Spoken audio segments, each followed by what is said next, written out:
whenever the Russian girl came, I made a great situation out of it. I mean, it was, I had to believe in God's unconditional love and not How are believe, you? have faith in God's unconditional Hey, you love. made it past the cold days. Right. In the And deep so, green, are you okay? yeah, well, it's minus 18 degrees now, which means it's 40 degrees below the point that liquid freezes. It's 40 degrees colder than the temperature of when liquid freezes. That's what temperature is outside. What temperature does liquid freeze at? 32 degrees Fahrenheit. Well, yeah, I know. Obviously, I thought it was different. I thought it was different than the actual freezing temperature. The way you were talking, you said it was negative 18 degrees. 30 degrees Fahrenheit is when water. But how could it be negative 18? It's not anywhere that cold in this side, this far south. It is. It's 32 degrees is where water freezes, right? Then you go down, 32 to 0 Fahrenheit. That is 32 degrees below at the point water freezes. And then when you go down to 18, that's like another 18 degrees plus the 32 degrees, which is you're basically 50 degrees below the point where water freezes. That's how cold it was early this morning. Well, today you're right. It was very cold, but that's with wind chill. But I don't know about where. No. That's just my thermometer telling me that that's the temperature, not the wind chill. Wind chill makes it feel like 70 degrees below zero. But with luckily, the sun, it may have been warmer. It may have been in the shade. Right now, but of course, right now it is 20 degrees below the It may point. have been in the snow too. Maybe, I don't know. No, outside, not in the snow, not in the breeze, not in the sun, just in the ambient temperature. It is about 20 degrees below the point where water freezes. Oh, so it's 12 degrees. Warmed up, it warmed up by 30 degrees from last night around 3 in the morning. How could it be negative 18? Here it was only like negative 2 or 3 or 4. John, I am basically 200 praise God, miles praise Jesus. northwest of you. Okay, I'm right I get it. You're in a different place. Okay. I'm about. You made it. 200 feet. Yay! Oh, that was crazy as crap. I'm coming, buddy. I'm coming. But right that's now, identical clap for me. My road is a sheet of ice. My road is a sheet of ice, and the tweakers have driven off into the woods. So I have to wait till the temperature gets up above 50 for everything to melt out. So I would say that week or so after New Year's, I am coming to stay with you. And we're going to work on being our best. And once we get to a place where we are being our best, then we can go to Texas. Then we can go to LA. And it's all up to you and me how quickly that's done, because really, I mean, if you were to look at the earth as it is now, in a twinkling of God's eye, we could have heaven on earth. Yeah. Just a twinkling. No big must, no fuss, nobody having to, just a twinkling of that eye. Yeah. But that won't happen until everyone loves each other and forgives each other and forgives themselves and loves themselves. That's the good news of Jesus Christ, that you aren't sinners. You just commit sin all the time. Stop it. Praise God. Praise Jesus. Yep, exactly. So, in a twinkling of an eye, John, we can take care of business, and you can go off and do what you want, and your children can be saved. They can be Twinkle what? of an eye, buddy. That's all it takes. But it's not God's will. It is our wills to be done, meaning we follow in the example of God and Jesus.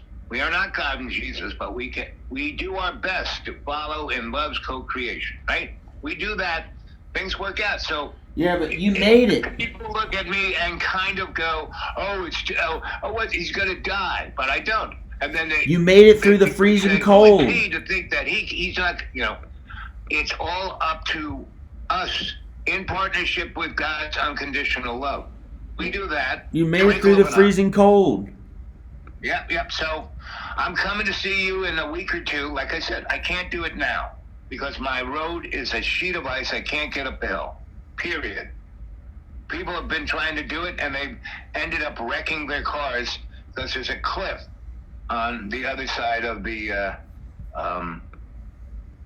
road. On the edge of the road, there's a cliff, and these morons have been driving up and down it, and ending up going off the cliff, falling down about 20 feet or so, and then hitting a tree. So they wrecked their car. They don't really get too banged up. The car was only doing about 10, 20 miles an hour, but not on a device. So anyway, I am smart enough not to go until it hits 50, all that ice goes away, and the road goes back to being what it was, Wednesday, which it will, It's called being patient, And being out here, you do one of two things. You either become very patient and very happy to be at one with God and to appreciate your own company, right? And so you do that, you can go do anything else, right? That's that twinkling of an eye. And you got it, buddy. This is Christmas. This is your time. Between now and when I show up, you should have your new Year's resolution. It's a little prayer that comes out of the Bible.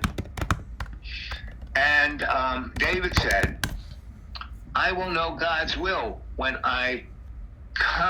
where I am consciously aware. I am.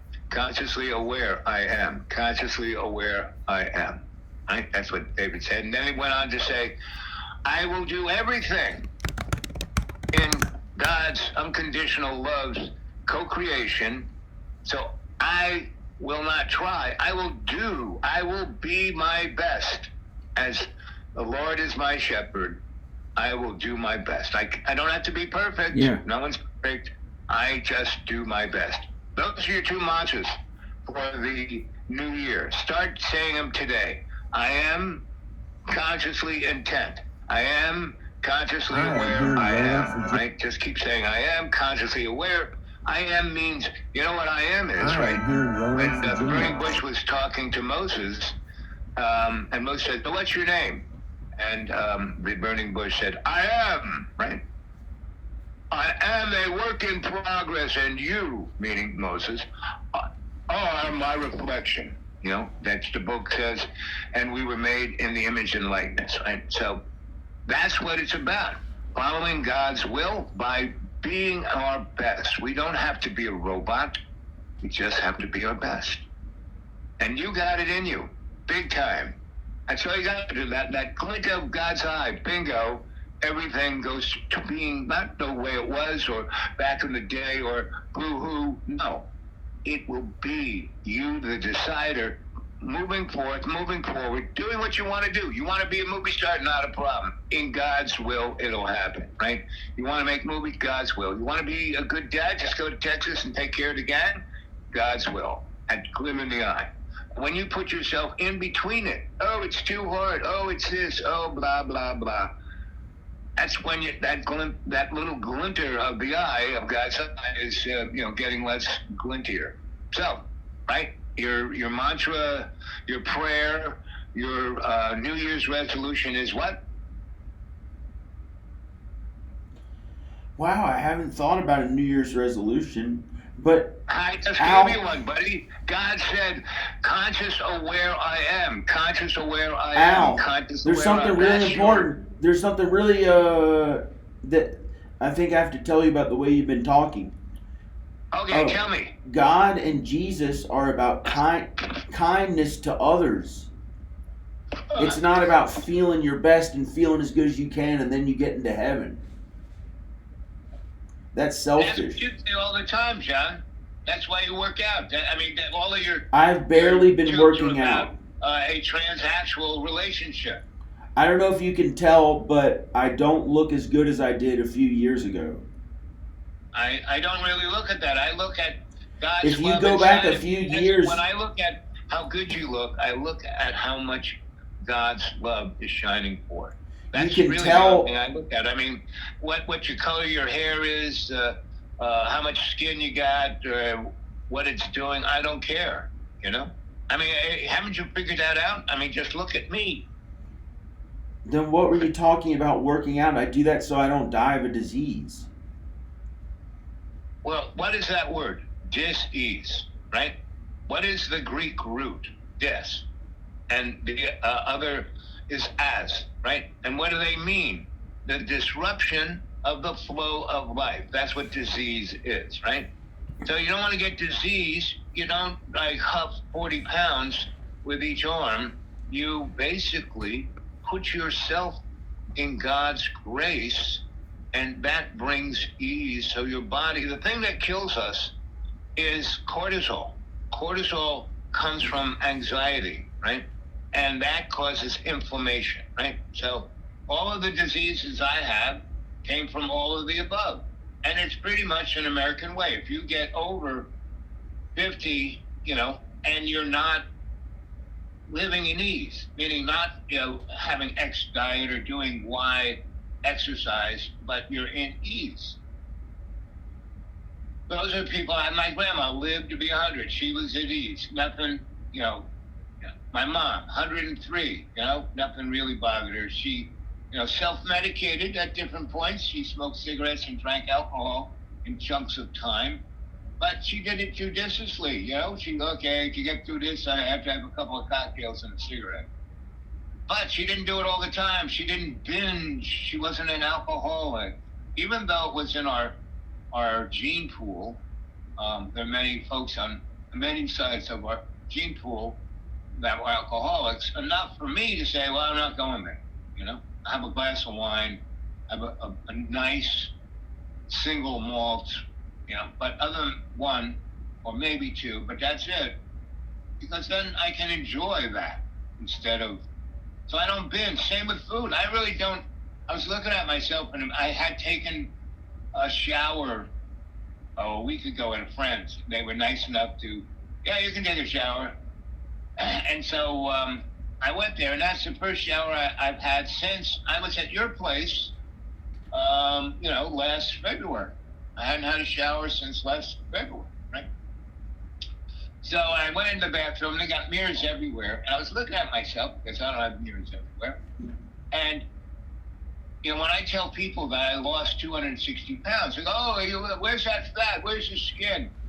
Well, it was amazing because from my pecs to my pubic symphysis, there were all these flaps of fat.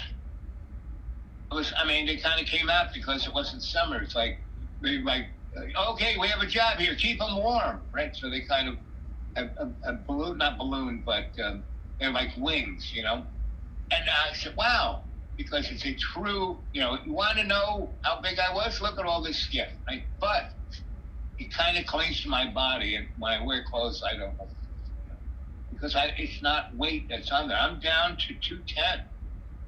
From 460 to 210 in 7 years. I still got my legs. That's good. Yeah, well, if I didn't have my legs, I'd be dead.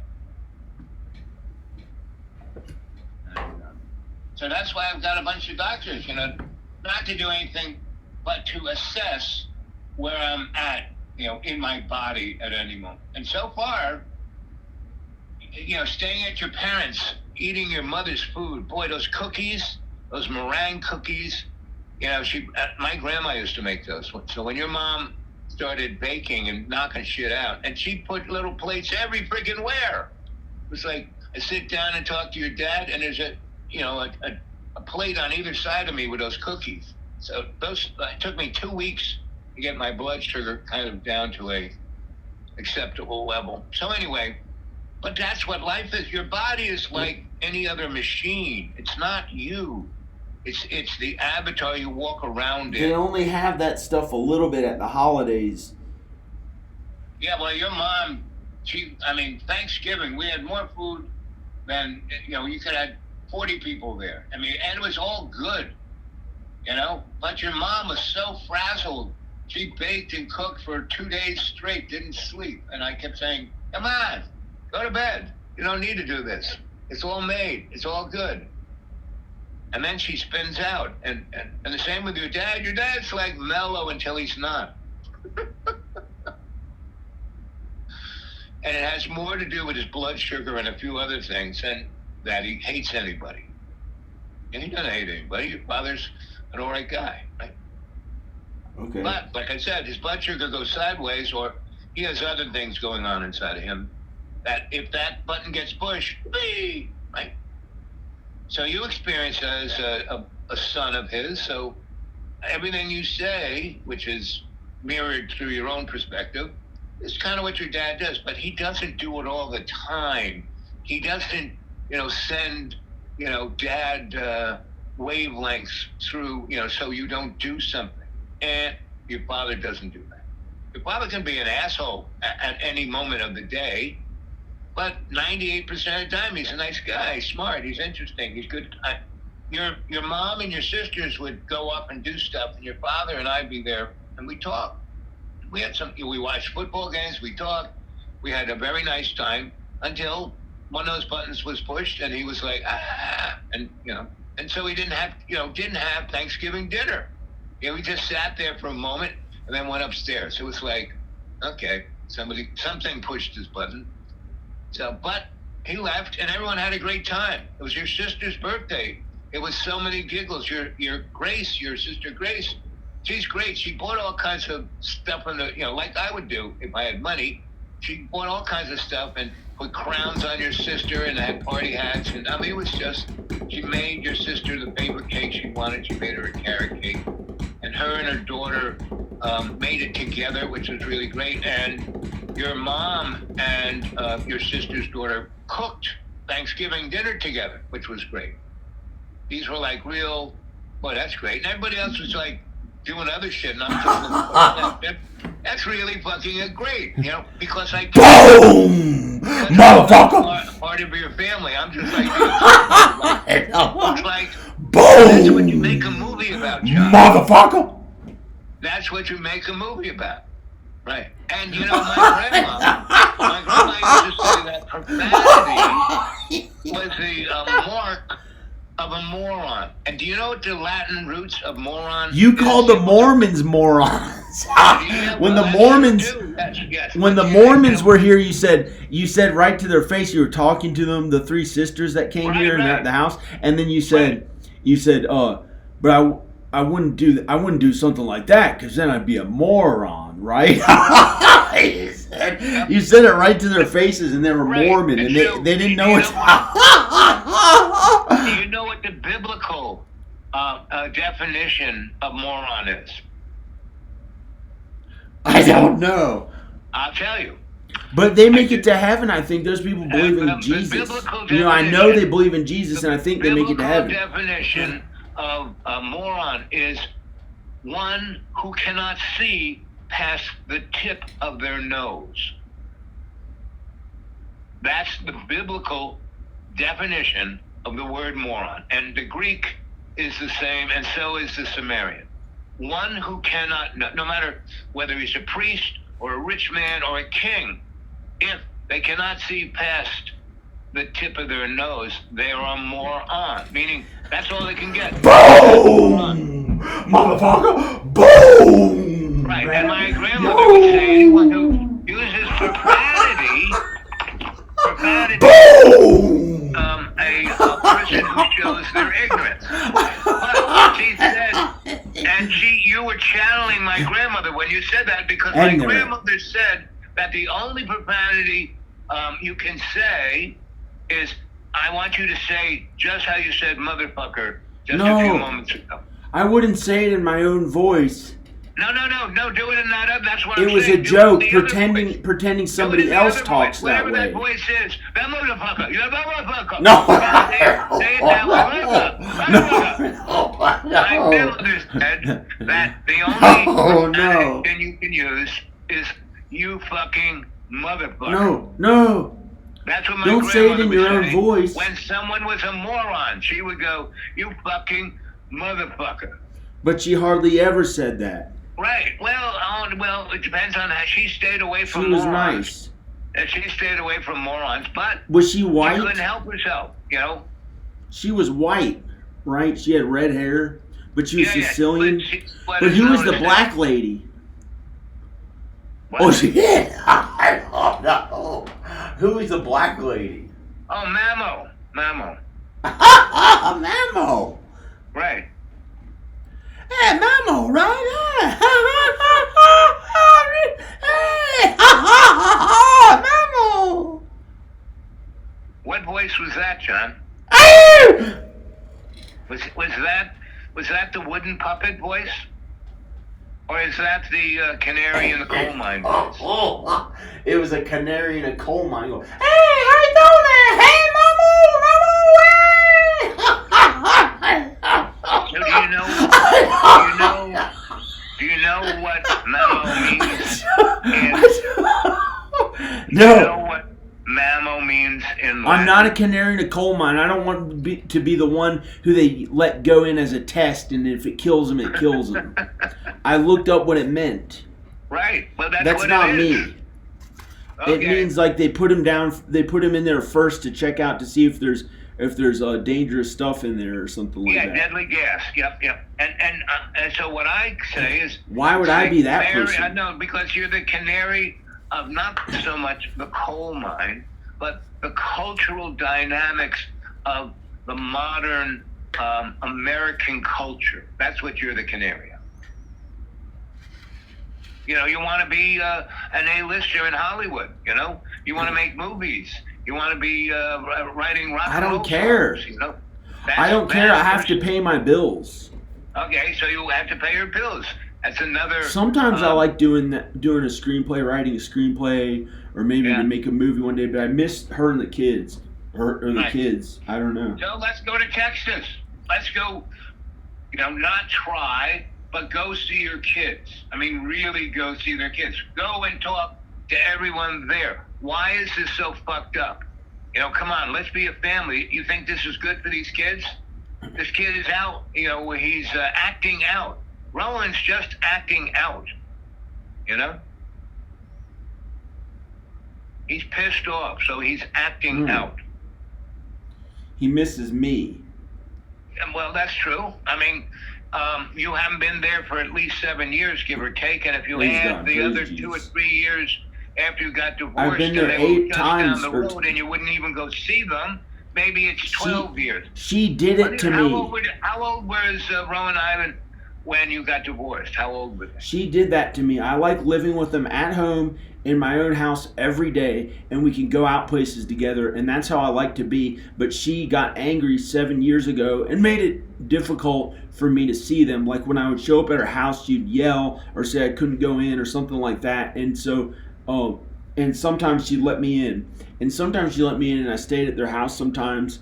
But it's not been the same now. It's not been the same with how she's been to me, so it was hard for me to go across town and do that. If she would, I would have preferred if she lived in this neighborhood. Like they could live in this house and I could live in the guest house, maybe. You can do a lot of things, John, but they just won't. It's God and Jesus. God and Jesus is not like a magic act. You can't pray to God and Jesus. Yeah. You got to do this yourself, buddy. You know, I went in the good book it says God helps those who help themselves, and that doesn't mean by lying, cheating, and stealing. No, it means you become the decider. Your whole life, you let other people say what is going to be your life, and by doing so, you've hurt all the ones you love. If you just decided to do what you wanted to do, what you could do, and be that person you want to be, not try, be, then, you can, like I said, in a twinkling of God's eye, everything would be, but it's not going to stay, nothing's going to change, John, unless you change. The world is not going to change. Danica's not going to change. Nothing's going to change unless you change.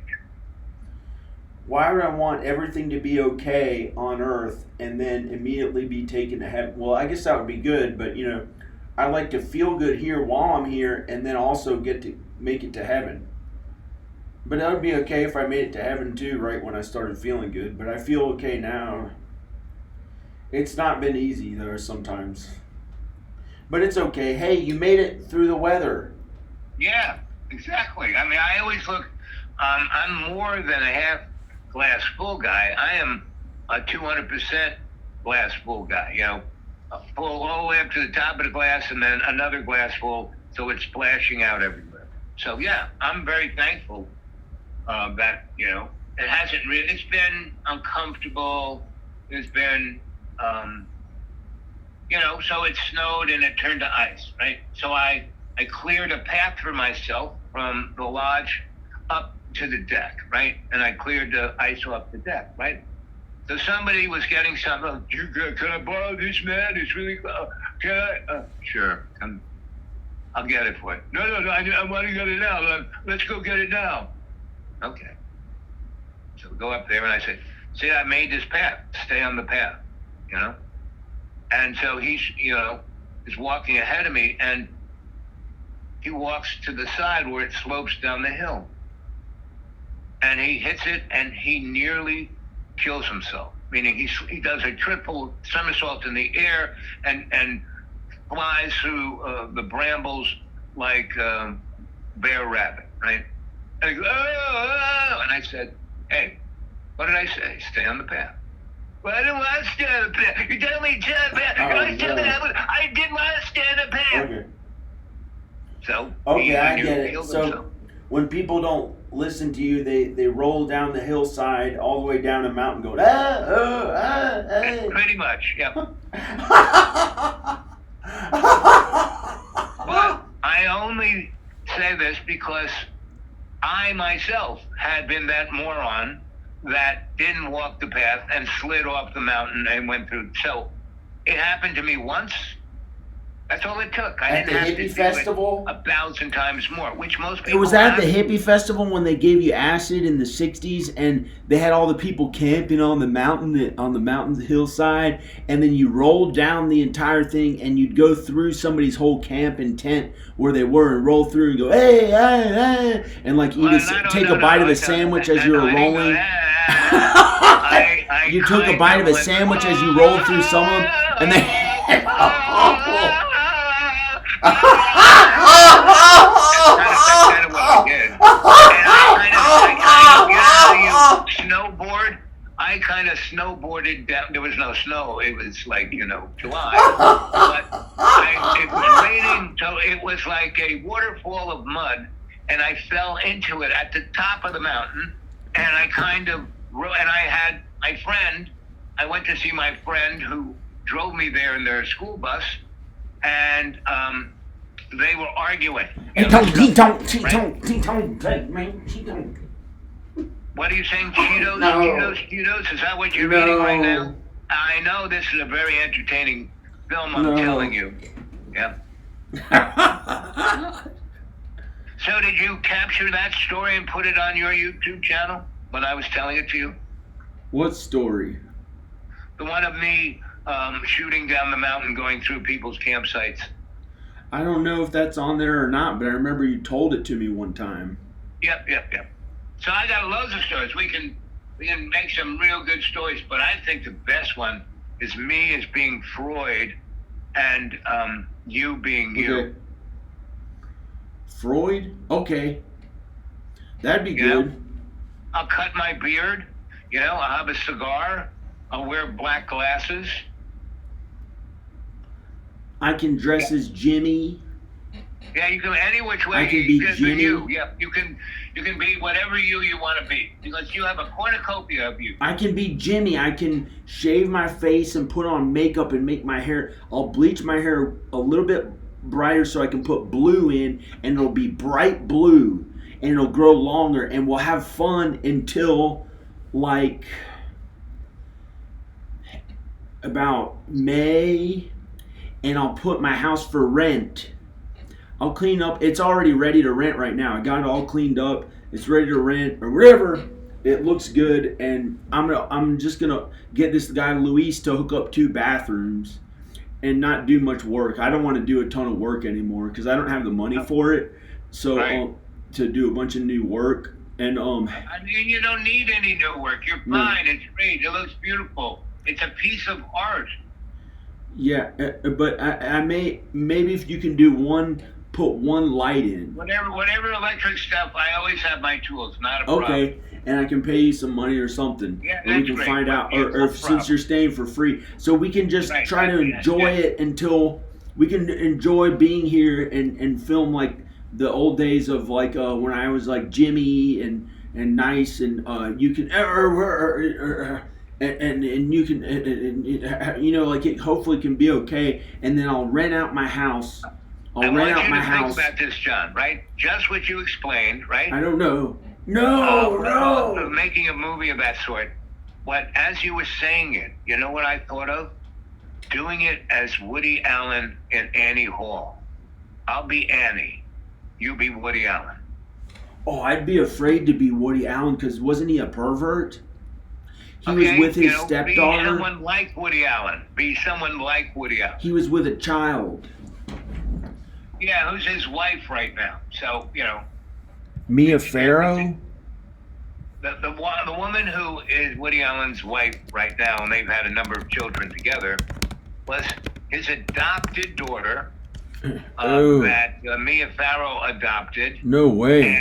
And when she was adopted, she was about 15. So when she was about 18 or 19... Oh, he was with Soon Yi. That's creepy. I'll never do that. I don't like what he did. I can't be Woody Allen. I can't be like Woody Allen. I can't play him. I wouldn't play him. What director would you want to be? Myself. Okay, there you go. No. But we don't have to be. I don't have to be some big famous person or whatever. Oh no, John. I'll just show up like myself. When you were describing Jimmy and doing it like we did before, blah blah blah, it just flashed in front of me. We could do it as making fun of Woody Allen and his Hall. That's all.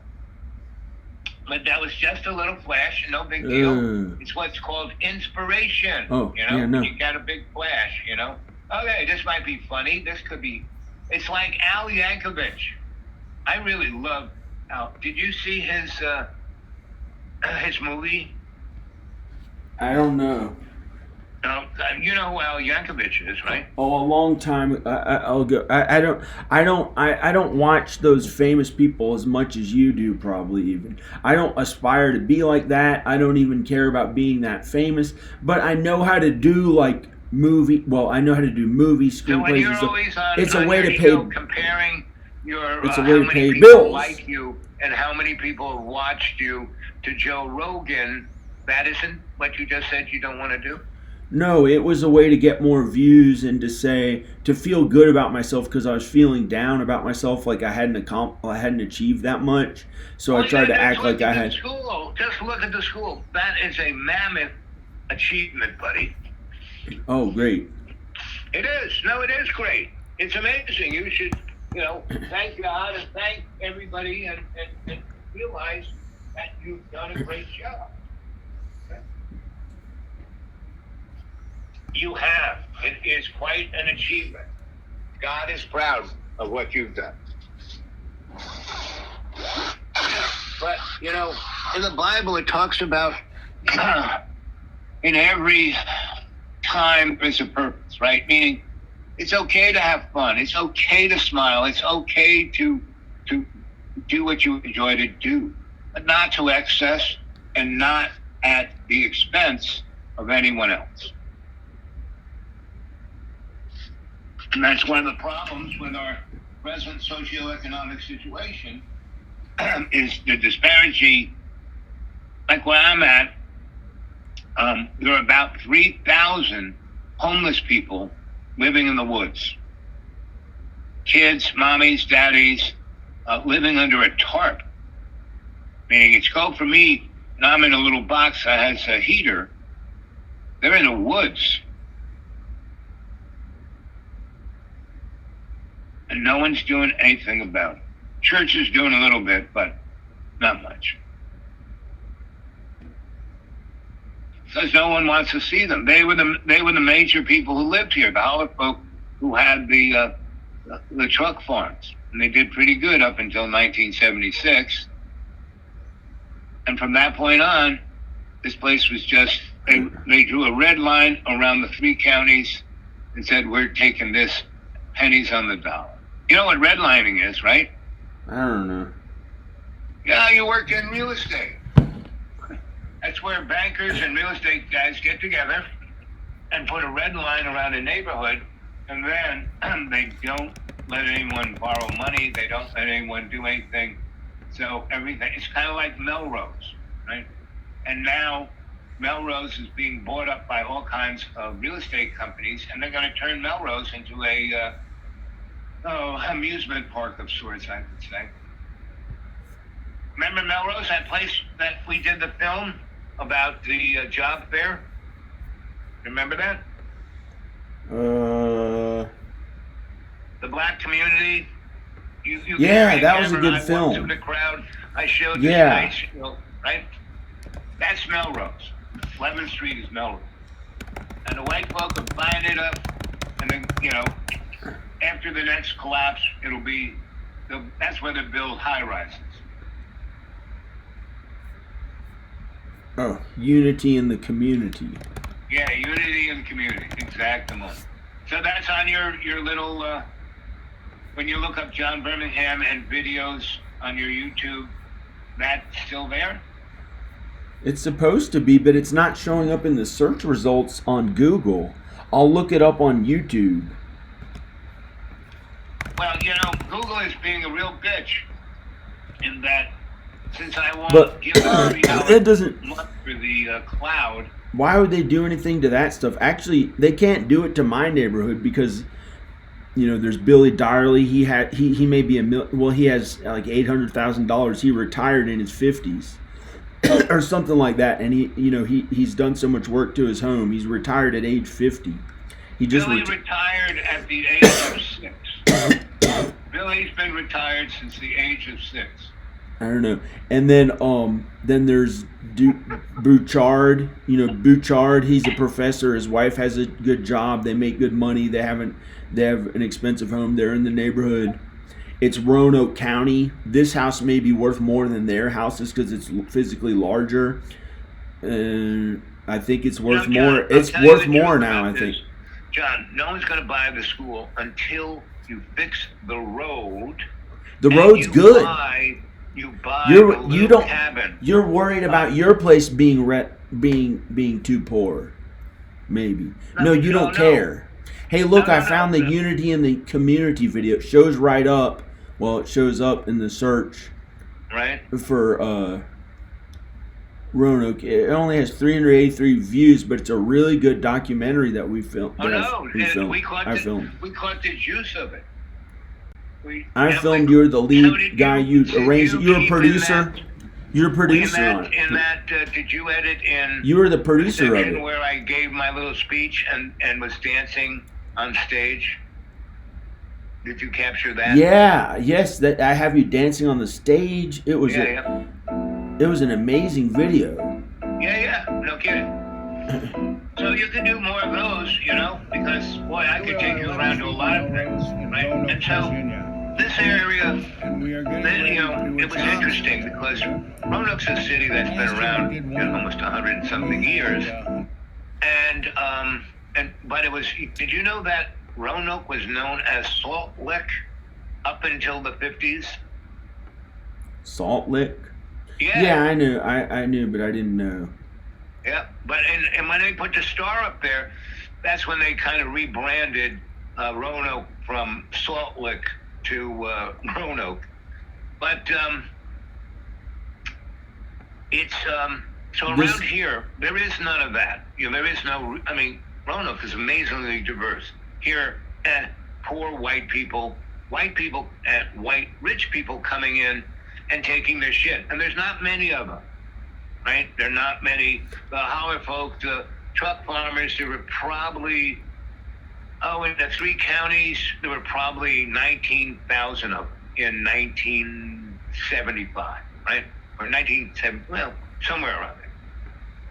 And then in 1980, things kind of changed. Monsanto came in here, Bayer came in here, and changed the economy and went from a real diverse ecology to a mono ecology where they just grew GMO feed, corn, and cotton and tobacco and Christmas trees.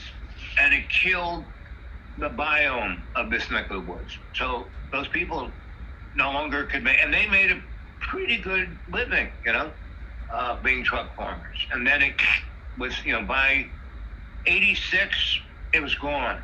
And everyone was just, so between 75, let's say, and today, that 19,000 population has gone down to 3,200, right?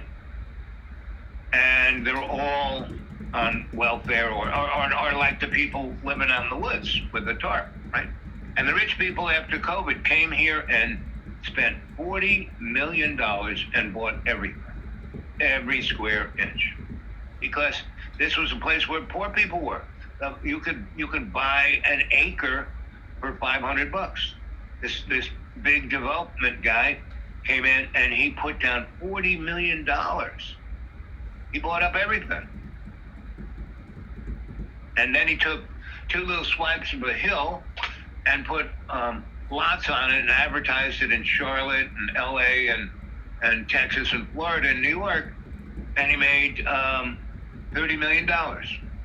And that was only selling like 1/100th of what he bought for nothing. So yeah, it's pretty much handwriting on the wall. And so somebody's going to come and buy my little piece of paradise and I'll move on. I mean, it's been that way ever since. I'm pretty good at picking a neighborhood that's amazing, and soon Soho, Tribeca, Waynesburg, Lower East Side, Red Hook, all those places. People talk about violence. Give me a break. I lived in Brooklyn, my neighborhood. 5 people got murdered every week. Look, you're dancing. Yep. Nobody got murdered. Look, you're dancing. Everybody's happy. You're dancing with an umbrella. I put it in this video. Yep. Everybody's looking at you. I'm filming you with the big movie camera. Yep. This guy's clapping for you. You're in front of the audience. I was trying to he must have been your friend. They knew you. The people you put the event on too, or something, or they had you on the stage talking. I was Grandpa Smurf of the Endeavor. Oh. That was my job, Grandpa Smurf. The other 6 did a really good job, and I was very good at getting them to do the good job they could do. That was my job. And the other thing was, I did all the other stuff they couldn't do. I went and talked to the guy who had the porta-johns, and I knew him from other construction Why would sites. you call them? Never mind. Okay. Because it's a trademark corporation. That it's the porta-john is their trademark. Why would you call that after you met me? Look it up in a phone book. It's called porta-john. When we were best friends, why would you call it that after you knew my name's John? Okay, can you change the subject to something else? I may have to turn the video off. How are you? Me, I'm doing, like I said, it's really ridiculously cold. You tried to attack my ego. You tried to directly attack my ego. No, I didn't. Because you thought that I had too big of an ego. That's a supposition that you are postulating through your You thought you would help me. You always You look thought at you would help but me. It's always about you. You. That's why you're that's why you're not with your wife. That's why you're on top of the mountain, because it's all about you. That's why you threw me out. Now you sound like your dad. The day after Thanksgiving, when I was, and you begged me, left a zillion text messages. Come up, don't be with them. Hey, it's Al's dad. It's Al's dad. I ain't taking this. I get up there, me out. Hey, it's Al's dad. I ain't taking this anymore. I gotta take a shit in Walmart. Help, get me out of this car. It's Al's dad. Oh, shit. Oh, I gotta take a shit. Okay.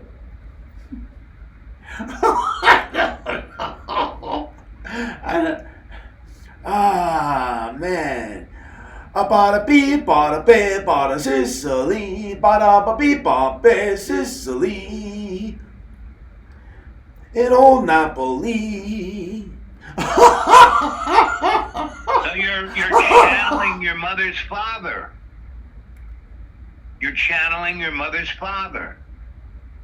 That was your mother's father right there. What was he like?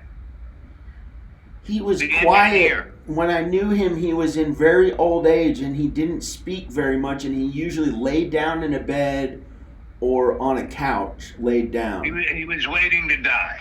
Yeah, he did that for like 10. No one kept him alive from his 70s, from the time I was 12 till I was a teenager or so, and he died. So did he have a seizure or, or was he just tired? No, he just died in his sleep. No, I mean for those 10 years.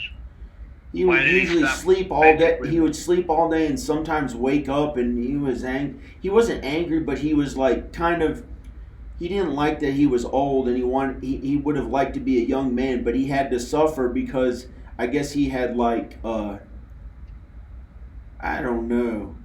I mean, he did a lot of great things. He had his own band. He played with the big ones, Then he became an engineer and built the frickin' United Nations. Wow, that's a pretty amazing thing. Yeah, I didn't know it was that big. I have no desire to do that kind of work and he also built the Seagram's building, which was a classical piece of modern architecture. Your grandfather was famous and had a tremendous notoriety for his musical skills and being something 180 degrees different, an engineer, and then worked on these amazing buildings and other buildings. Your mother talked about it a great deal. Well, the thing is that I never understood why he would like to be an engineer and why he didn't just keep playing music as his job. Because he could do both. And the playing music kept him away from his family and wasn't enough to feed a bunch of kids. So he went back to school, became an engineer, and he did quite well. And he got everyone doing better than what he did. Well, he liked to do that. And he worked on some really amazing projects, I mean, amazing. People know your grandfather's name in architectural and engineering circles.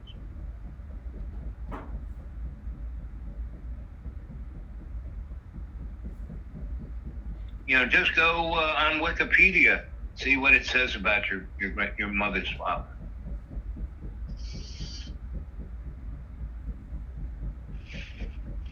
So, I mean, you got, a great line in you, John. You have all this genetic history that is great. And you can be your best and utilize it as a inspiration, a motivation to do God's co-creation of love, right? Well, or you can, go into a narcissistic place in life where everything's viewed through your sunglasses. Your point of view, your perspective, your window, window on the world. And we either open the window and let the world in, and so we can be part of it, or we keep the window closed and we live a kind of singular, distorted life that, doesn't make us that happy because we're not serving love's co-creation. We're being stuck in a box. You've kind of stuck yourself in a box, right? Now I don't know if I'm stuck in a box, but after I died, I kind of said, okay, I get it. I'm just going to serve your will. So whatever you want me to do, that's what I'm going to do. So that's what I've been doing. So I don't put any judgment on any of this stuff. Good, bad. Oh, that's terrible. That's, you probably said 50 times, like when we talked about Woody Allen. Oh, I couldn't do that. He's terrible, blah, blah. That's judgment. You don't know Woody Allen. I don't know if you've seen any of his movies, but he's considered a pretty good director. And I don't like what he did. And he makes what? I don't like how he's with his. I think he's a creepy guy. That's a judgment. It is not our place to make judgments like that. We aren't put on this earth to make judgments like that. Too creepy for me. Now we often, we have tastes and predilections, right? And that's when I like Pepsi over Coke, right? So that's not so much a judgment. But when you say, that person's creepy, I don't like him, I wouldn't see it, blah, blah, blah, blah, blah. Well, you don't know him. You don't know the situation. You don't understand, you have no empathy for him. If you can't have empathy for someone, you're not to God and Jesus.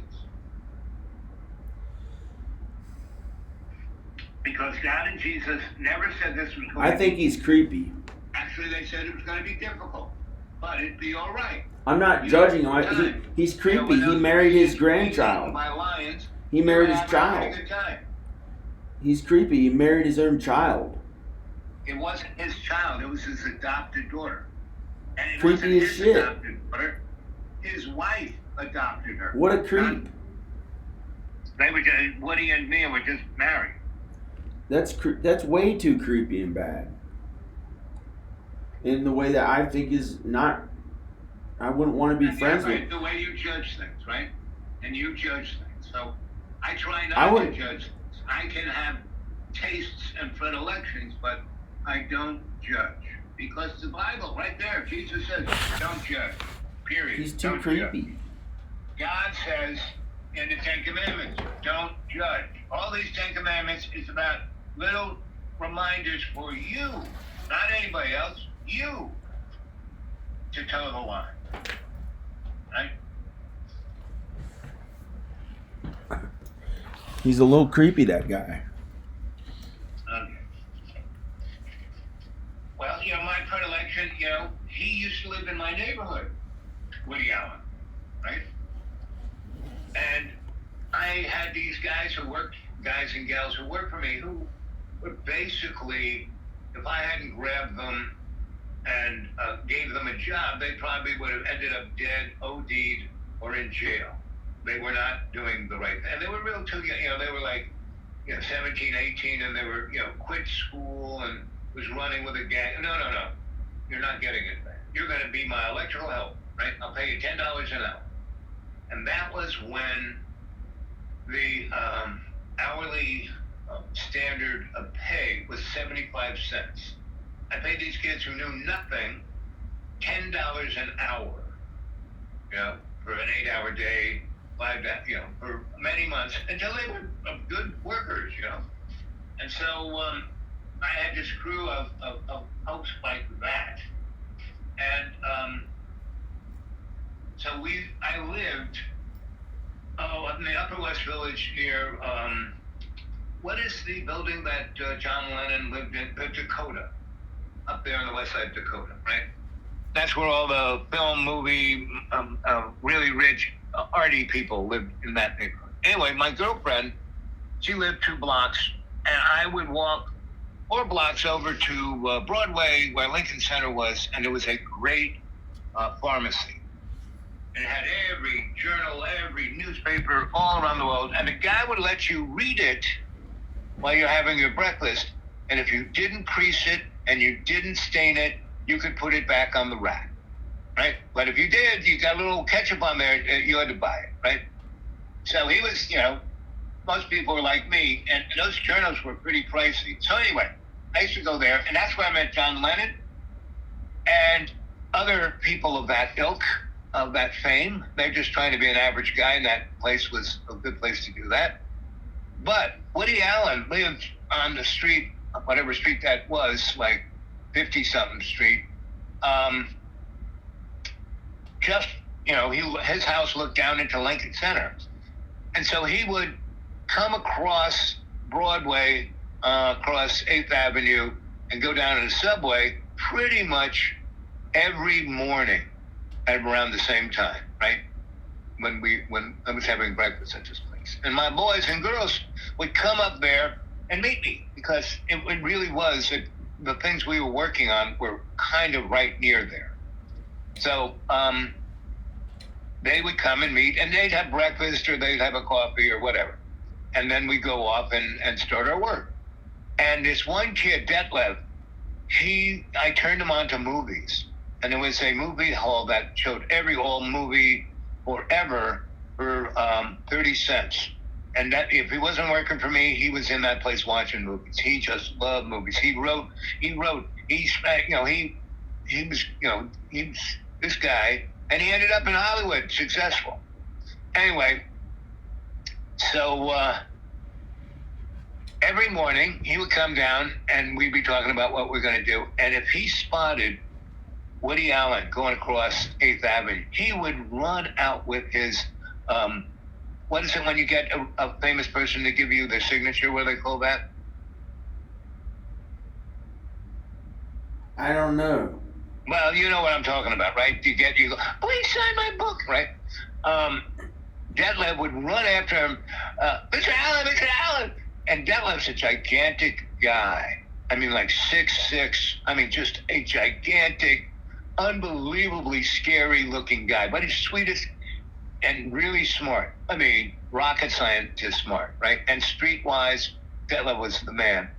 Anyway, and to have him walk next to me, no one ever must, right? And Dog Boy was my other guy. They were great buds, Dog Boy and Detlef. Anyway, so Detlef would run across. Mr. Allen, I want your autograph. That's what autograph. I want your autograph. And Detlef was Woody Allen's bane of his existence because he used to be run after by the paparazzi, but they couldn't care less anymore. And now Detlef every morning, Mr. Allen. So that's my Woody Allen story.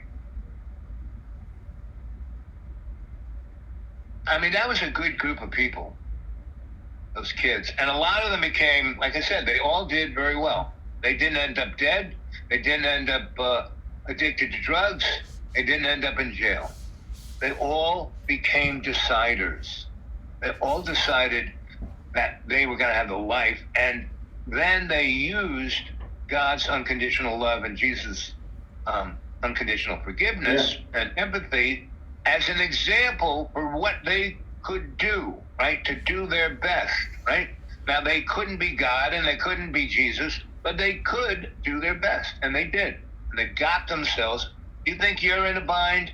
You think your life sucks compared to these kids? Not really. They didn't have parents. They had nobody to give them money. That's why they went to the gangs.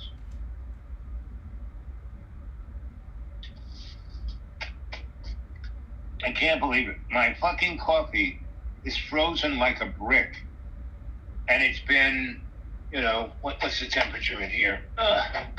It has been 48 degrees for the last 5 hours, and my freaking coffee is still frozen like a brick. I mean, like concrete. It's not even soft. It's not even liquid underneath. It is freaking frozen all the way through. I can't. That's how cold it is. And it was inside my man cave last night. And it froze that freaking solid. I said you could stay here, but you... I know, and I'm going to, John. But I really have to have, even though every time you threw me out, you said, I'll never do that again. No. If I come there, you can't throw me out till March. I have to be able to stay there until March. And yes, we can stay till May and go to Hawaii, wherever you want to do. Your coffee is frozen solid in your own home? Yes.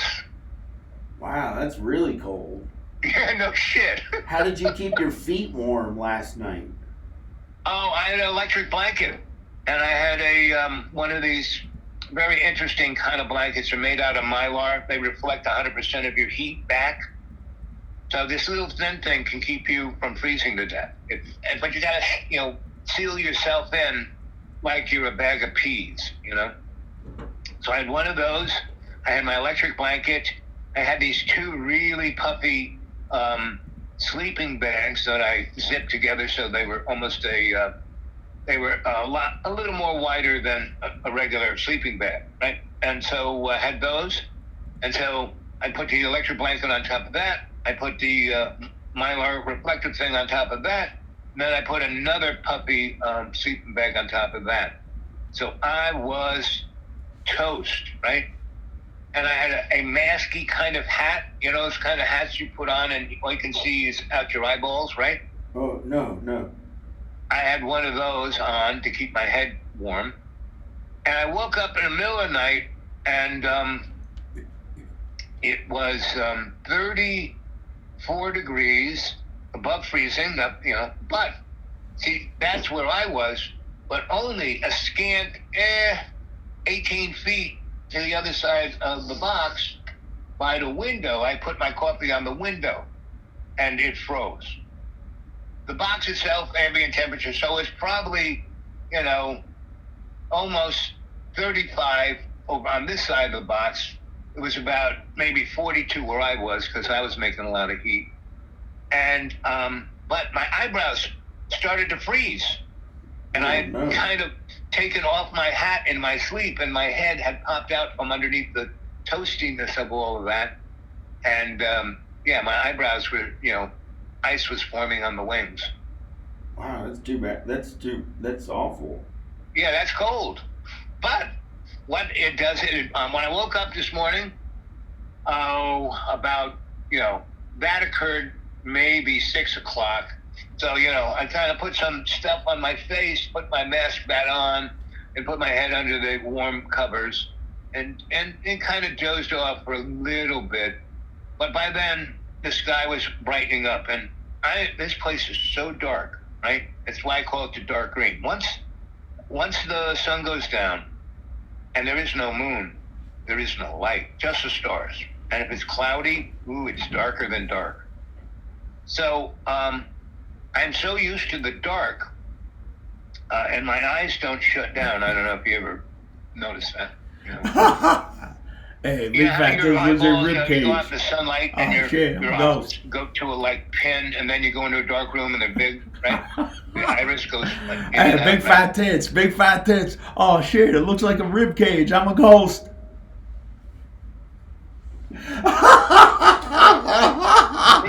Big fat tits. That's what makes our conversations avant-garde. Actually, I look at your work as avant-garde. You know what avant-garde means, right? Yeah, that's a nice way to say it. It's I know what it means. Right. It means it's a French word for this is so far ahead, most people don't even know what the fuck it is. That's what that's nice. Means. Oh, that's right? Kind, but that's not what I really care about that much anymore. That stuff, but that's nice of you. That's just how you're cut. Meaning, all of your YouTubes and the way you dye your hair and all of that, everything you talk about, it is the avant-garde because it is deeper than the deep blue sea, and most people don't have a clue. I can see because I have empathy for you, John, so nice. I can see what you're saying and doing. And going, well, maybe, 50 years from now, after a lot of shit happens, people are going to look at this stuff and go, my God, this is brilliant. It's the existential morons of blah, blah, blah, right? Mm. So, and that's, and every time I go to fucking reach for my coffee and I take the lid off, it is still frozen. It's like, that thing ain't, unless I put it in the microwave, that thing ain't freezing until July. And that's one of the things. The other thing about the deep green is, do you know the word dank? I don't know. The word dank is kind of a Roman slang for cold fog. And I thought it was an Urban Dictionary word, that's one dank motherfucker. Right, and that's what they're talking about. They're talking about because back in the day, when Shakespeare used that term, the fog was so thick, everyone was shitting everywhere, and it was decomposing, so all that methane would come up, And so you were breathing, farts, and it would stay there, wouldn't rise or dissipate. The moisture in the air and the coldness, but not freezing cold, would just hold it like Jello. That's what that scatological humor is sometimes, and that was kind of uncalled for. They made a joke like that. No, you didn't. That's perfect, because that is what a modern street language has taken that. And Shakespeare got it from the modern street language of his time, and that's why Shakespeare is so amazing, so avant-garde for his time, was that he was, instead of being religious, because everything had to be done under the eye of the church, and the church didn't like it, they not only excommunicated you from going to heaven, they burnt you alive. No. So, they Praise doubled God. down, the Spanish Inquisition. Praise God. Praise Jesus. Yeah, they doubled down. I was going to say something really good, and instead I made a stupid joke, and it got thrown away, and I couldn't remember the really good thing that I was doing. Well, see, that's why if your conscious intent is there, you will say and do the things that you truly are and want to do, and not just say something dank. I'd like to get my family at this house. I don't really care that much about being some cool big director and stuff like that. I'd like to be with Danica and the kids, or at least have her near where I can see the kids at my house, and be married to. I'd like to be married to her, or if she doesn't want me, then I can be with somebody Hasn't she who I'm made married that to. evidently clear she doesn't want you? She's also made it clear that these boys are your sons. You should spend some time with them. So it's up to you, buddy. It really is. Yes, you and her can have a civil relationship, but you'll never have her as your girlfriend, Then, will I ever get to, you think I'll ever get to be married again? Sure. I was married twice. I had about 50 committed relationships.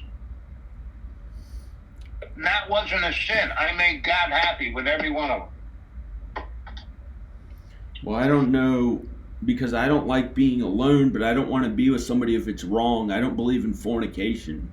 There is no wrong. And do you know what the word fornication means? Sex without being married. Nope. It's a translation of the word fuck. No. And do you know what fuck means? No, please don't say that stuff. Fuck means to fornicate under church and king. No. And until the 1810s, the countries that were Christian, like Roman Catholic of sorts, No. or run by a king, the church and the king could go into anyone's house and have fornication with any person in that house.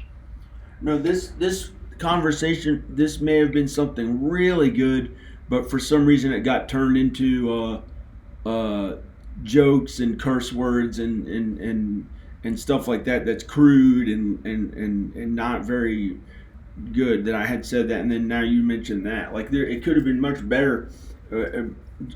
But it's not going to be as cold. It's not really going to be cold anymore. I mean, those were the two coldest days. Well, it's not really warming up until where I can get out of here until Tuesday or Wednesday. And then I have to wait till the beginning of January. I have a couple of doctor's appointments. So by the end of the first week of January or the beginning of the second week of January, I will be there, right? But, again, I am only coming because the winter, this was just, we had this storm on the first day. It says 25 in Roanoke. Right? There's going to be a number of these, right? So I can take one. I don't know if I can take 5. So, yes, I am definitely coming, but I cannot leave until March. You have to promise me, beyond all the promises that you okay, wow, that's amazing. That you can't throw me out until March, right? Well, And I will be there with my bells on, being the best Al, doing, cooking. If you want me to cook, I won't cook. If you don't want me to cook, cleaning, keeping the place tip top, and being right there for you and working with you to get you to a place you can be the guy you decide you want to be, so you can be happy and serve God. Right? I'm a good person. This is like I put 7 years into trying to help you out, buddy, because you're my friend, and I don't give up on my friends. Right? Now, I didn't have to move away from you after you threatened me. Like God told me that I can kill the dog, and you're the dog, and so. Okay, I never said you were the dog. A human is not a dog. I never would hurt a person. Doing a live chat is kind of on there. No, what you said and how you I said it's okay to hurt a dog, not you. No, kill it. It's all. You said if the dog is threatening me, God said it was okay to kill it. Not you. By what you're saying. Oh no, not you. It's kind of. He's right. Al, stop. That's not true. I did not mean that at all. There's a pit bull that lives next door. He ran at me to attack me. That is who I was talking about. Did you know there's a pit bull he let run around the neighborhood next door? And so I'm going to tell Jeff Maiden to that guy has to put him on a leash, or I think that guy's leaving pretty soon. He was just there to stay and work in the house, and he got to stay for free for working on the house for free. So I think he's going to leave, and there won't be that pit bull. Still call Jeff and tell him the 411, because the guys who were up there before him that had the goats, those guys weren't great I guys. can't do this stuff. I got to be there for my kids. They came after you, right? When you were driving up one day. I don't have the time to do these kind of things. I have to be there for my kids. But you're not there for your kids, John. The last time I was there, I had to go to a hospital. It was so worrisome the way that she Why wasn't. Would you worry? I mean, why couldn't you just be John the dad? It cost money to stay. It wasn't easy. Dad, you were there. You could have been more there. Even if Danica and her mother were obstacles, you could still have been there, meaning conscious, not worried, not anxious, not worrying, sitting in a motel room all by yourself.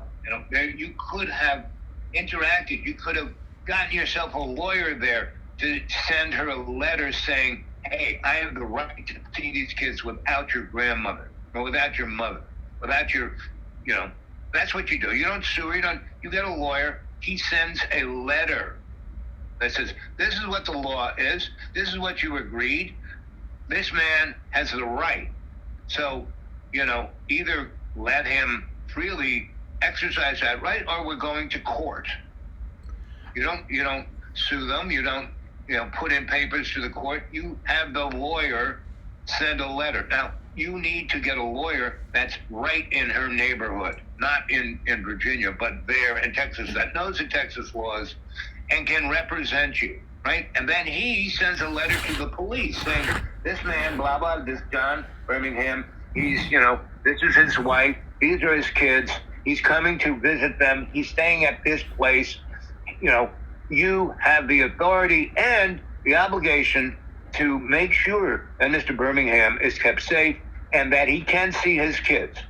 Again, this isn't an order of protection or order this, order that, but it is a letter from the lawyer stating this is what it is, and we are informing you so you will not be misconstrued.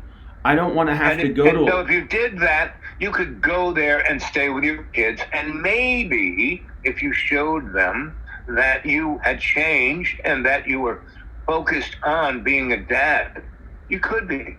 And maybe Danica, I bet you dollars to donuts, Danica just wants to get out of Texas. She can't stand being there. Her family is driving her nuts. And she would love to go back to Roanoke. But she kind of burnt that bridge. That's why she is never going to be your lover. You're never going to be that. And you have to stop saying that baby Alla is your baby. No. You did not inseminate that egg. That is a toad jockey's kid, right? Yes, he has nothing to do with it. Yes, he's written it off. Yes, he's moved on. And yes, you love that little girl. And you can do that. I had many uncles and many people of responsibility who took it upon themselves to be, a parental guide. Not my parents, but a parental, someone who would look out for me, because that's the Latin root of parent. Not ownership, but to guardian, take care of, watch out for. So you don't have to be blood for that to go. I mean, indigenous people, the whole tribe is their guardian. Meaning every male there is like a father to that child. Every female is like a mother to that child. And that is a healthy civilization. I mean, they just uncovered a Inca city in the middle of the rainforest. They just bulldozed it down, and they came across this place. And it was a city of 6 million people. Right? And they had, plumbing and everything we have and even more. And the one interesting thing that they kind of discovered was there was no real police, there was no real jail, there was no real court, because everyone looked out for everyone else, all 6 million of them. So that's why everyone ate, everyone had a job, everyone had a nice house, everyone was kind of doing what they wanted to do without, the Vatican telling them what to do. And the Spanish so destroyed these people that we forgot about them until we burnt that part of the rainforest down and discovered a city for 6 million people. So we're not the top of the heap. We're not God's chosen. We're all his children. We're all our relations, meaning those cats that are your cats, they're your relations, right? That's why you love them, right? Not because they're anything other than all your relations.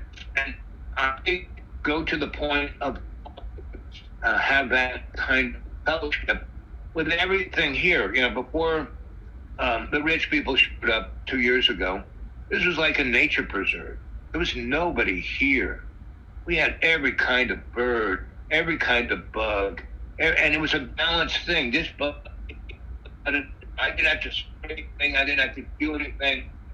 The bunnies, they didn't eat my garden. They chewed on my lawn because I figured out what grass bunnies like. It was so beautiful. Now, since the rich people have moved in, pretty much all the animals and everybody have left. It's still pretty. It hasn't been totally co-opted. You still have to drive 30 miles to go to the closest Walmart. So it might take 10 years or so for this place to maybe turn into Banner Elk or Boone. It'll never be Boone, but could be Banner Elk. So anyway, and I'll be long gone before then, so I'm not worried about it. And, it's still a great study, anthropomorphized. Anyway, so I just wanted to wish you a happy everything. Go outside and walk around in the sun. Just before I called you, I broomed off my path so I wouldn't be slipping. So after that guy slid down the side of us, I got to make this path a little wider. But when it is studied, as long as when you brush it off, even if it's 18 degrees below zero, if the sun hits it, it softens it up. So that's stuff.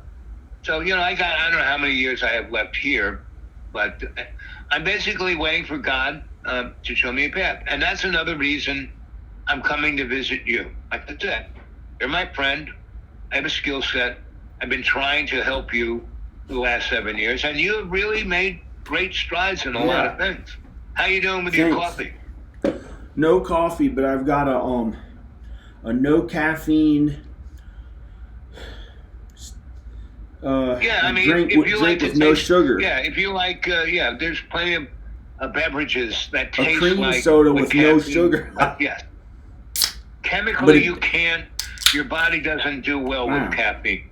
It does fine with all the other stuff that's in coffee. So you want to get something that tastes like coffee. I've drank that. It's not bad. So yeah, but that's navigating, John. I mean, that's a known little obstacle. Caffeine. So you know not to do that, right? So anything in excess is not good. Even good things in excess is not good.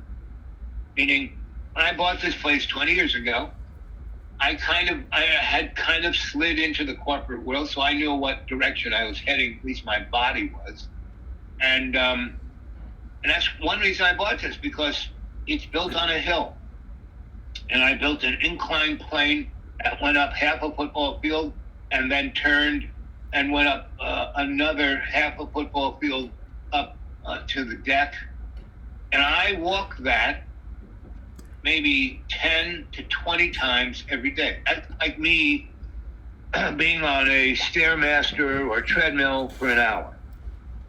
So it gets my heart pumping up. And I have two other paths that go up the steep hill. But I would not go up those paths with ice and snow. But any other time, I go up there. And I go up and meditate. So that's what keeps me alive. Being consciously aware and consciously intent. My intent is to do my best, and aware is the parameters of God's unconditional love and Jesus' unconditional forgiveness. So those are my two guideposts. God and Jesus. Yeah. But I go by their actions and not what I think they are, right? So Jesus' biggest thing was empathy and to identify with everyone, not judge anybody, right? I mean, look, he's being murdered on a cross, and he says, "Forgive them, God. Praise God. Praise Jesus." Right? Praise God. Praise Jesus. Yep. And that's what we have to do. We have to take what's in the Bible and use it as a roadmap, not just to read it, and not just say, "Praise God, praise Jesus." So I go to 3 different churches around here when I can, and I don't go to the service, I go to the fellowship. You know what fellowship is? Within the construct of a religious structure. Fellowship, Jesus said, whenever more than 2 are together in fellowship in my name, I will be there. Fellowship is when you read the Bible, when you read the scripture, when you talk about that's a church. It's a church, or it could be somewhere that's not a church. Of course. Then God will be there when they're gathered in His name. But then I'm gonna look up what that means. Fellowship. In the Bible, you'll hear that term because a great deal. Fellowship. God is everywhere. Yeah. God is everywhere. So I want to see when 2 or more are gathered in my name. God.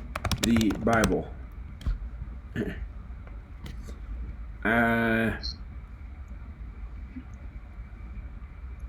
I'm looking for what it says. When 2 or 3 are gathered together in my name, I am there in the midst of them. We find it in Matthew. In the midst of them is fellowship. In Matthew 18:20, I think that's Jesus. Yeah. That's Jesus who is there, because God's already fellowship. So that's when you go to church and you study the Bible with a group of people. That's fellowship, and that's what I call it, fellowship, right? Because it's in the Bible, right? You just read it. And that's Jesus. At the end is translated from Greek, but what the word in Greek means is fellowship. That is Jesus who is there, and that's the love that you feel from Jesus at a church. And God is always there. God is everywhere at all times. But when 2 or 3 are gathered in Jesus' name, then you feel the love of Jesus, or Jesus will be there. And what's the last two words in that line? It says, well, the entire thing just says, when 2 or 3 are gathered together in my name, I am there in the midst of them. Right. And in the midst of them is a paraphrase of the Greek, which means fellowship.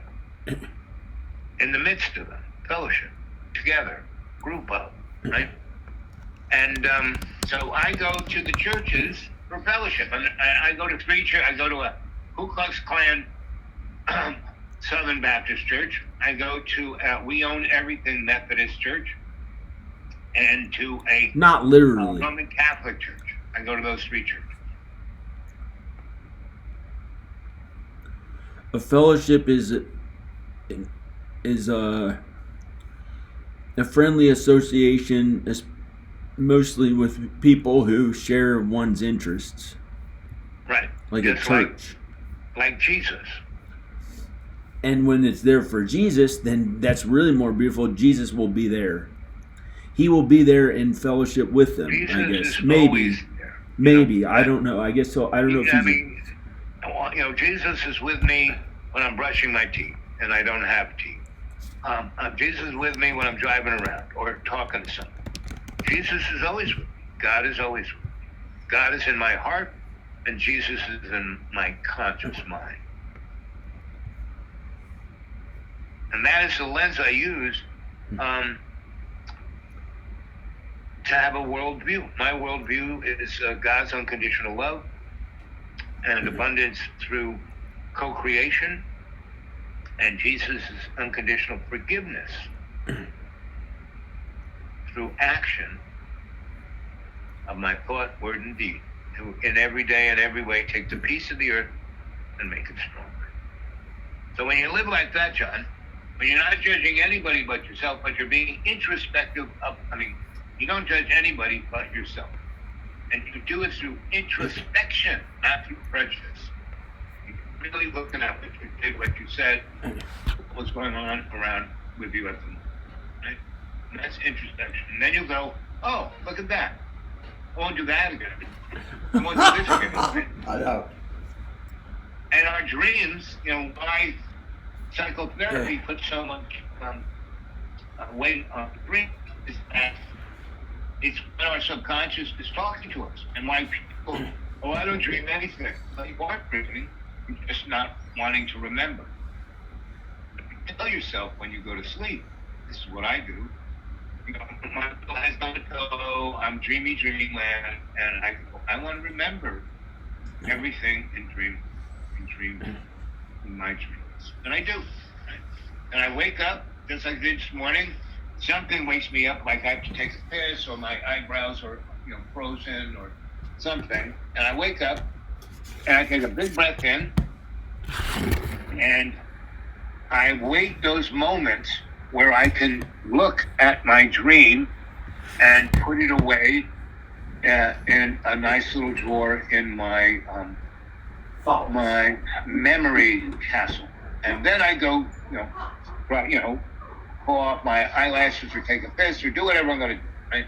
And like this morning, so I did all the above, wiped off my eyebrows. I basically took a piss, and then I put on my thermal pants over my other thermal pants and put my thermal sweater on top of my other sweater because it has a hoodie, and then I put on my insulated jacket, and then I put on my big insulated coat with the hood, and I put on my face mask, helmet, keeps everything on my head warm, and I put my gloves on, and I went out, and that's when I looked at the thermometer, and it wasn't, sun hadn't risen, sky was clear as a bell, there was no moon whatsoever. I turned on the carnival lights with my fob, and I walked up the deck onto the path, and I went over to where I have this nice little place to sit, and I always keep a piece of cardboard on top of it, so if it rains or snows, all I have to do is take the cardboard off, the plastic off, and it's nice and dry. So I sat down there and I looked up at the stars, and it was friggin' amazing. And I was all bundled up, so it said it was 18 degrees below zero. Not below 32, but zero. So you got 32 and you go down to zero. That's 32. And add another 18. That's 50 degrees below the freezing of liquid. So that's why my coffee inside the man cave, just because it was on the ledge next to the window, is still frozen like a brick. So I looked at the stars for a bit, and then the sun started to, illuminate. It wasn't rising, but the sky was no longer black. That was dark, and it was turning lighter. But you could still see a good deal of stars. I saw, Mars and Venus and Jupiter. Jupiter's doing pretty good this time of year. And I just thank God for all of this, especially being on Jesus' birthday, right? So it was a great way to start my Christmas morning. And then I went and scraped things off of pots and pans and this and that, and found a few cans of this, and I made a very nice Christmas brioche. It's just kind of like an omelet, but it's also like a quiche, but it's somewhere in between. And you stick all I had a bunch of bags of dry bread, and you stick it in there, and that whole thing bakes in there, and it's like this quiche bready, really yummy thing. And I took it over to the people's, the homeless people staying in. I let some homeless people stay in my hippie bus because it has a wood stove, and it was better. Their dog came and got me, and I found them. And they were, gonna die. So it's come on. And I brought him over here and put him in the bus. Now someone asked me, "Aren't you scared they're gonna stay there forever? What are you gonna do? They're like cockroaches, blah blah blah. I'll kill them." I said, "No. They're human beings. I'm gonna let them be warm. It's Christmas. It's Christmas week into this Tuesday." And it wasn't really, really super deadly cold yet. It was getting cold, but it was still raining and not icy. Anyway, so I put them in there. I got them. They said, "How does the wood stove work?" They're kind of like you. "How's the wood stove work?" And I showed them. And they said, "Well, we'll have to go to Lowe's and buy wood." And I said, No. We're going to find wood on the forest floor. And they said, "Where's that? I'm looking here, and there's nothing on this floor." I said, "No, let's go outside." We went outside. We're in the middle of a forest. I said, "Look down. That's wood. Pick that up, take it to the back door of the bus, pile it up inside the bus, and after you've done that, pile it underneath the bus, and you'll have wood for at least a week or two." And they did that, and they do. But they first wanted me to go buy them wood at Lowe's. So I said, No. You were under a tarp. Now you're in a place that has a wood stove. So anyway, I made him something really nice yesterday for Christmas Eve dinner. And I had some chicken that I cooked up about 3 months ago, and it was in my, just looking through, because I don't have a lot of water, so I don't wash things all the time. Anyway, it was in this cooker, right? Oh, look at that. I gotta go. I gotta go, Al. Right, I have something important to do. What? I gotta go, Al. I have something important to do. I'm doing something good in God's work. I gotta go. Okay, so you don't want to hear about the poor. Right now, I don't know what that has to do with why I would randomly. I don't have the time to do that. There are loved ones who I have to be there for. God wants me to raise my children in the ways of God. Well, then you have to go to Texas there, because you can't do it from the school in Roanoke, Virginia. I can do some of it from here, from the computer. Uh-huh. How well has that been going?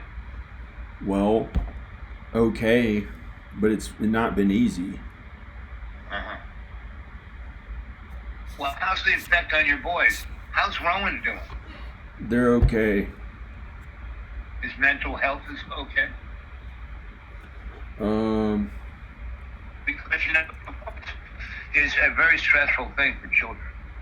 Well, actually, he had to go. It's been scientifically proven that one of the major problems of personality development from childhood up is a unified mother, father, or at least a supportive family, and not just financially, but emotionally.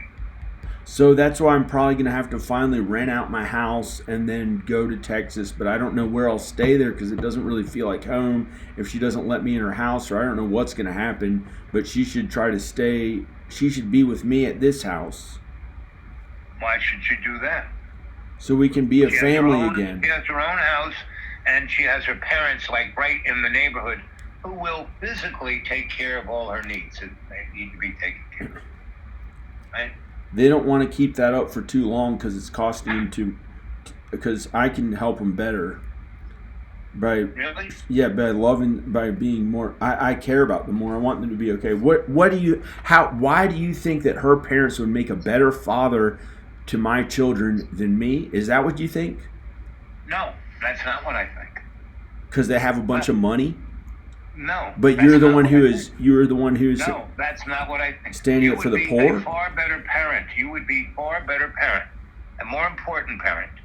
But you're not there, and you haven't been there for 10 years. I've been there. I've gone there 8 times or more. For how many days? It was not easy. It was expensive. Those 8 times, how many days would you say? It was expensive. It cost $20,000 to go there 8 times. So, what, 40 days maybe in those 20 times?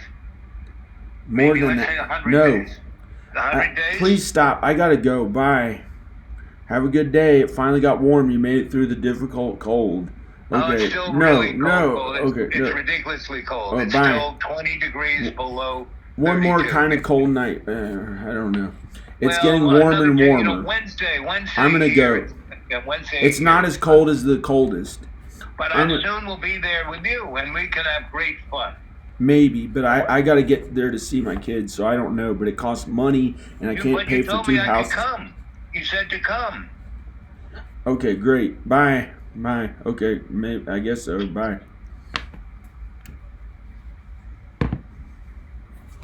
Okay, I gotta go. I have other stuff to do.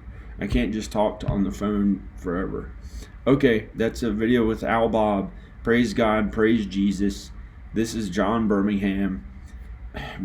Believe in God and Jesus and you'll be saved. I'm going to go. You can check out more videos on his channel. Go to YouTube and look up Al Bob and look for the one that's his channel. Just look up Al Bob. It shows up on YouTube and I think Google too. I think if you just look up Owl, O-W-L, Bob, B-O-B, obviously Al Bob. So, I'm going to go. Bye.